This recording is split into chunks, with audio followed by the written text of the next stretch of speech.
Right ఇక details లోకి వెళ్దాం. Vijayawada లబ్బిపేటలో Nandamuri Taraka Ramarao veterinary super speciality ఆసుపత్రి ప్రారంభోత్సవం రాజకీయ చర్చకు దారితీసింది. ఈ కార్యక్రమానికి ఒకే కారులో నందమూరి హరికృష్ణ, వైసీపీ నేత కొడాలి నాని కలిసి వచ్చారు. ప్రారంభోత్సవ కార్యక్రమానికి మంత్రులు ప్రత్తిపాటి, దేవినేని ఉమా, కాంగ్రెస్ పార్టీ రాష్ట్ర యువజన అధ్యక్షులు దేవినేని అవినాష్ హాజరయ్యారు. ఎన్టీఆర్ పేరుతో వెటర్నరీ ఆసుపత్రి ఏర్పాటు సంతోషకరమన్నారు నందమూరి హరికృష్ణ. రైతుల ప్రయోజనం కోసమే ఆసుపత్రి నిర్మాణం చేపట్టినట్లు తెలిపారు.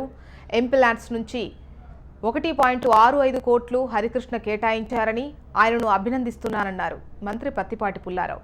13 జిల్లాలకు పశువ్యాధుల పరిశోధనా కేంద్రంగా ఈ ఆసుపత్రి ఉండబోతోందని, ఇందుకు మరో 1.15 కోట్లు అవసరమన్నారు.